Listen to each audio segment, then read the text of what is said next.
Black Desert Online, or BDO for short, is an MMORPG that has crossed my mind numerous times in the last years. Actually, I played Black Desert before, but I never quite got hooked. But now, times are different. Me and two friends decided to give Black Desert Online another shot. We sunk more than 75 plus hours into the game, and I'd like to share my review of the game. If you like the content, don't forget to subscribe, like, share, and watch this video all the way to the end. It's me, Kyo, and let's get into the video. And let's start off with my first impressions. What were the first things that caught my eye right away? For my first character, I created a Hashashin. The Hashashin is like a desert warrior that has a lot in common with the Prince of Persia. The classes in BDO are gender locked, but usually they have a counterpart. For example, you have the Witch and the Wizard. They are basically the same thing, but have some minor differences. When I first created my character, I was astonished by the character creation options that Black Desert Online is famous for. The options you have whilst creating your character are limitless. You can modify almost every single hair, your cheekbones, eye pupils, and more. I think I easily sunk 20 to 30 minutes into creating my first character. If you're not into that, you can just use the beauty album in the bottom left of your screen. You can always choose a pre-made look for your character created by other players, and in most cases you are able to modify that pre-made look as well. When I was done, I hopped into the game and I immediately felt overwhelmed. I got a ton of notifications for node wars, there was unopened stuff in the bottom right, and I was leveling blazingly fast. I think I went from level 1 to 7 in about 2 to 3 minutes, and I had to kill foxes too. Aww. Once I checked the rewards in the bottom right, I decided to not claim them. It looked like stuff that I needed later on and would clutter my inventory. Many things were unclear to me and looked very similar to one another. Luckily, you can leave these things be and claim them later on. And those notifications that keep bothering you, you can easily turn those off in the options menu. On the upside of things, the combat is amazing. This is really one of the best combat systems that I've ever seen in an MMORPG. It's fluent and it has combos that are easy to remember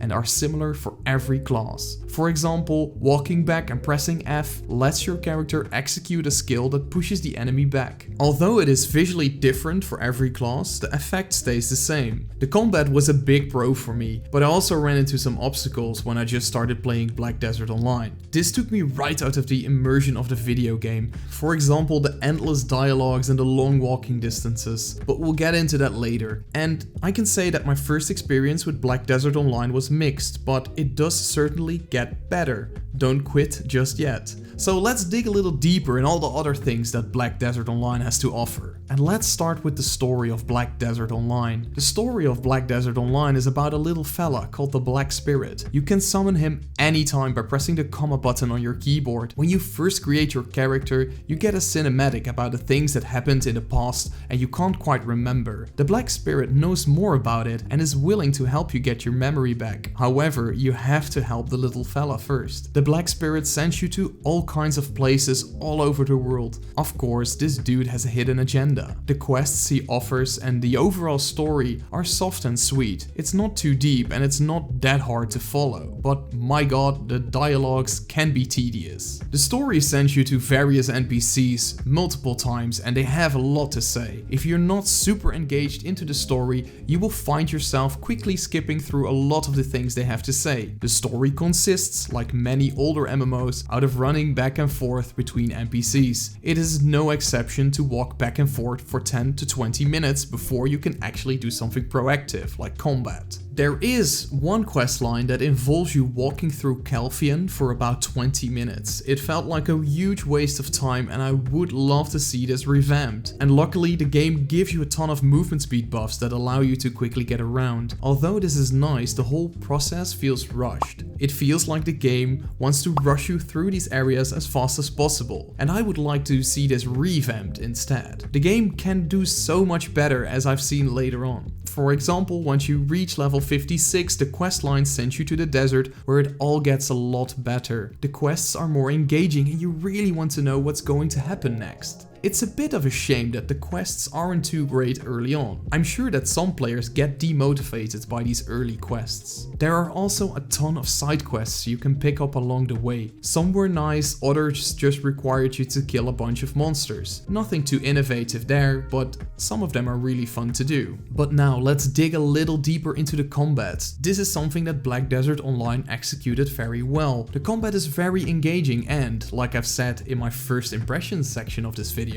it has an interesting combo system. When you first start out, you have a limited set of skills that can be used. Since you level fast early on, the amount of skills you can use exponentially increases. And as I've said before, most skills can be used as a combo or with a combination of buttons. For example, with Shift and E, I can summon a Sand Tornado on my Hashashin, and on my Sorceress, I use Goku's Spirit Bomb. Anyway, most skills can be used with 1, 2 or maybe 3 buttons. It is also possible to hotbar these skills if you want to use them more quickly. There are also skills and dashes that quickly allow you to move from target A to target B. Since most of your skills have an AoE effect, it is wise to fight multiple enemies at once. Most enemies aren't too strong and it is more efficient to gather XP this way. Black Desert encourages this way of playing. Enemies can be found in big numbers and are usually packed together. This, in combination with your AoE skills, makes Black Desert more like a hack and slash action RPG than a traditional MMO. In my opinion, you could better compare the combat to Diablo than to Guild Wars 2 or World of Warcraft. And it does a good job at that. The game also has an interesting skill tree to level your skills. It's not overly complicated and shows you a nice preview of what the skills look like. Many games should use Black Desert's adaptation of the skill tree. You can spend skill points to upgrade your skills here. Skill points can easily be earned by just using your skills in combat. At level 56, interesting stuff is going to happen to your character. The class you played will change and it will become even stronger, and this is called Awakening. A quest line is tied to this Awakening, but it isn't too long and lets you face a challenging enemy. When your character becomes awakened, you get a new weapon and a new set of skills. It's similar to the elite specializations in Guild Wars 2. For example, on my Hashashin, I got dual glaives, which allowed me to use some new fancy attack skills. But also, it allowed me to summon enormous sand snakes that do a good amount of AoE damage. On my Sorceress, I was able to summon an awesome nightmare field that damages enemies in the area. You won't ditch your old weapons though. You can easily combo in and out of your Awakening form by pressing C in and out of combat. Your non-awakening form might actually be faster than your awakening form, but in contrast to that, your awakening form is probably stronger and deals more damage. So it's good to combine the two based on your situation. There is a lot more to say about combat. It's great and I'd like to leave it at that. I wanted to combine the combat segment and the movement segment into one. However, I think the movement in the world deserves its own segment. Moving around the world is like you would expect in an MMO as Black Desert. As I've said before, there are some moments in this game where you have to walk for a solid 10 to 20 minutes to complete a quest. Luckily, you get a speed boost while doing these quests early on in the game. Black Desert does not have fast travel, so it's not like you can use a waypoint or you can go up to your flying master and fly across the world. Or, well, you do have some teleportation scrolls that can send you to the nearest town, and me and a friend of mine found a balloon that could take you from the desert to Calphion, which is nice, but you still have to make your way to a specific point to fast travel. Luckily, Black Desert Online has mounts you can level and upgrade to get around much faster. Although you won't really need them early on, they can be a time saver once you go beyond level 50. You still need to travel a lot and a fast mount can help you with that. You have to level your mount as well, so it's best to start early on with that. All in all, I like that system. It's okay to not go everywhere in the world with just a click. And as I've said in the combat section, the movement of your character feels good, especially in combat. You can even use some dashes to get around, even if you're not in combat. Although general movement is good, climbing and jumping still feel a bit janky. Jumping off a ledge, for example. Your character moves a bit weird or could not make the jump that you thought you could make. Also, climbing a ledge can be difficult and makes your character space out a little bit. So in general, movement and moving around in the world is fine. There are some things that could do a little better, but it's nothing too troublesome.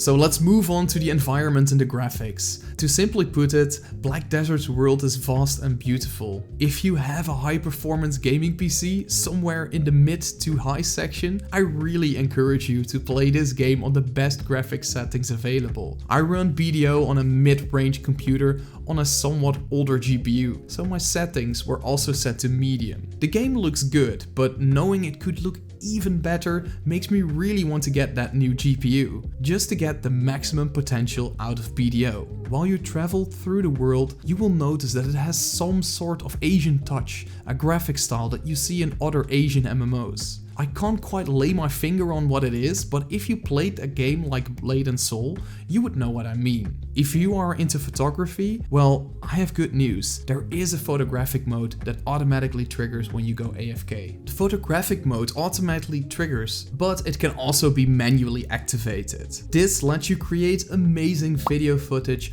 or you can capture an awesome screenshot of your character. For your first 50 levels, you won't see much change in the scenery. Most of the areas you will see are forests, mountains and cities. For me, this was not bothersome, but if you really are into high snowy areas or a vast desert, you might have to play a little bit more of BDO to get there. I personally was really into the desert area. I have been playing for quite some hours now and I still have seen only 1/3 of the world. If I go through the map, I still see a lot of unexplored areas. I really wonder what there is to see. If you are looking for an MMO where there is a lot to explore and also, if possible, have a PC with a great graphics card, Black Desert Online is the MMO for you. If you are done defeating monsters and traveling the world, you can always settle down somewhere. Seriously, you can buy a house if you like, but next to that you can also level other so-called life skills. Take for example fishing, mining, gathering, cooking, training, hunting and much more. We already dipped briefly into training, which is leveling your mount. By riding your mount you can level your mount and this will increase your training skill. Having a higher training skill lets you level your mount much quicker,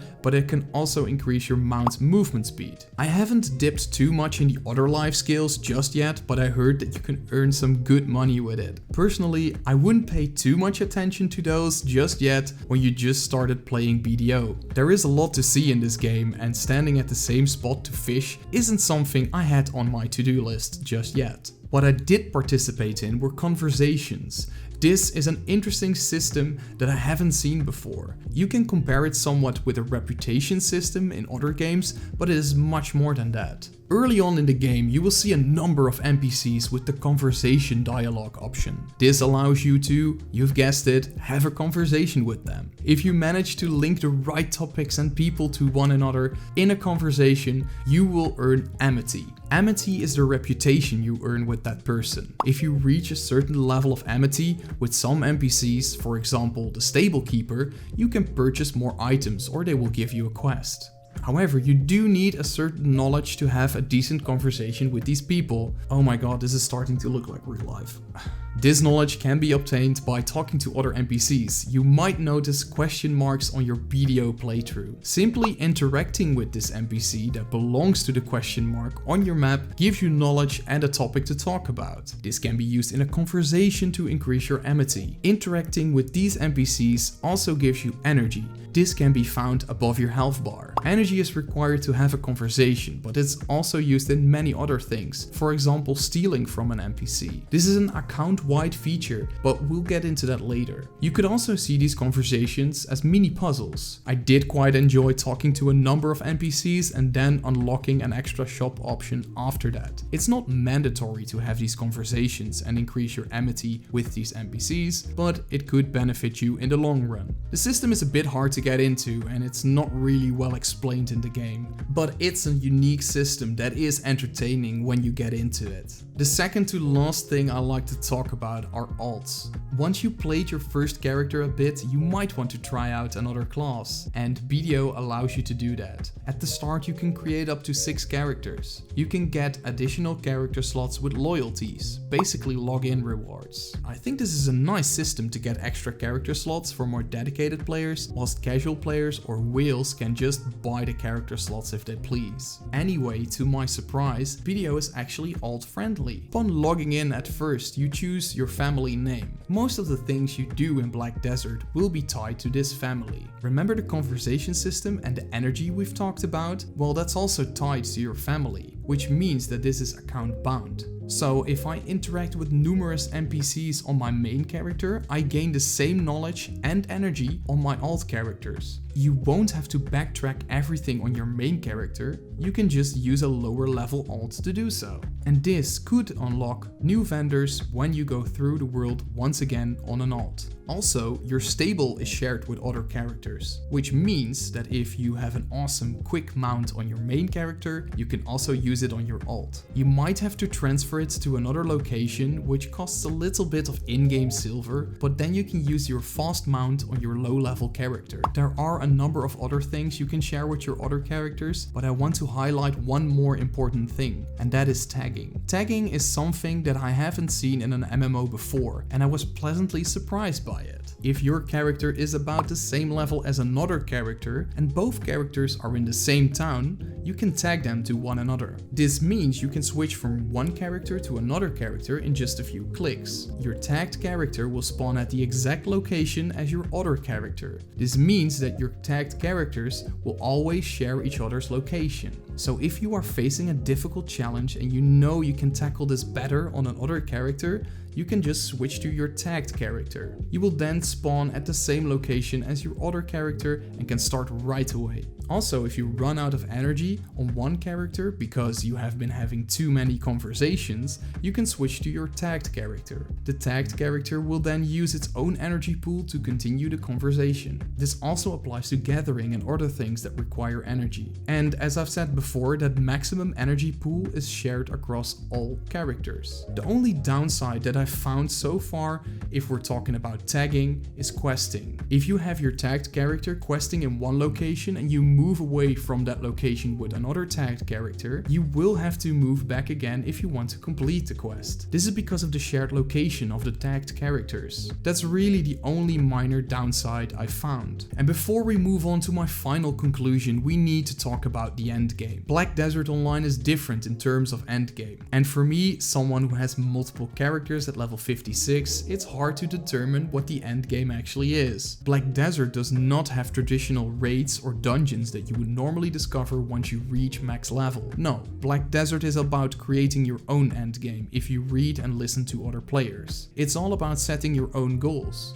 Do you want to become a rich marketplace flipper? Then that is your endgame. You want to set sail and use your own boat? Then that is your endgame. Some people consider grinding for the best gear, like you can do in Diablo 3, the endgame. Or as this guy mentions on Reddit, there are more than 30 things you can do in Black Desert once you reach the endgame. Maxing out life skills like gathering, fishing and hunting are just a few examples. Getting your level up as high as possible is one of the things you should do first. There is no level cap in BDO. However, once you reach level 62, leveling gets very difficult and it's almost impossible to obtain XP after that. So that should be considered the max level for now. This will probably change as the game progresses and releases more zones, but for now, let's keep it between level 62 and 63. There are also world bosses you can do. These world bosses spawn all across the world and can give you some nice items and improvements to your gear. This is similar to world bosses you can find in Guild Wars 2 and World of Warcraft.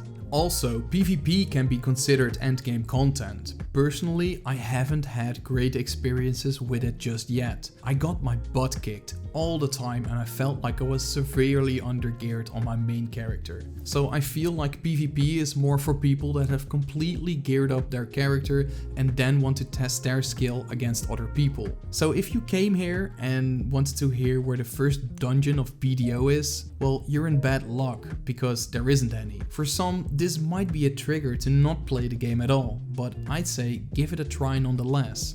See how far you can get and push your limits. But if you are looking for classic endgame content, BDO is not the game for you. It might be in the future if they release a dungeon or a raid at one point, but no one can tell that. I would have personally loved a dungeon or a raid. I'm used to raids and dungeons, but BDO offers countless things to try when you are done leveling and I still want to dig a little deeper into those. As an overall verdict of the endgame content, I'd say it's a bit of a mixed opinion from my side. And that's just because there is no clear direction you can follow. And now let's bundle all the things together that I have discussed in this video. Let's conclude this review. Black Desert is an MMO that has combat that I haven't seen before. It's fluid, has awesome animations, and it just feels good. And next to that, the game is beautiful, but make sure you have a decent GPU and PC if you want to run it on the highest graphics. But on the other hand, it feels like the game wants to push you through older content as fast as possible. The general questline is mediocre and cannot be skipped if you want to level efficiently on an alt. Yes, you can choose path Y for quest X, but about 90% of the stuff you do is the same. And although the game helps you level as fast as possible, it does not really take you by the hand. You get a lot of items that you don't really understand the purpose of yet. And also there are complex systems like the node system that aren't explained at all. You have to discover that by yourself. Although that is something that some players would like, I also think that a big chunk of players would like a little bit of explanation. But my overall opinion about the game is pretty good. If you ask me if you should try Black Desert Online, I'd say yes. Just give the game a try, I'm sure you'll find something you like. But if you are really into classic MMOs with dungeons and raids, you might not like the end game you are working towards. The world is vast and there is enough to explore and give yourself a good time. I think Black Desert is best described as a huge online sandbox MMO with countless opportunities. And therefore it is harder to compare to World of Warcraft, Guild Wars 2 or The Elder Scrolls Online that provide a clearer path you are working towards. Anyway, give this game a shot and let me know what you think in the comments. Thank you all for watching and I hope to see you all in the next MMO video. Peace!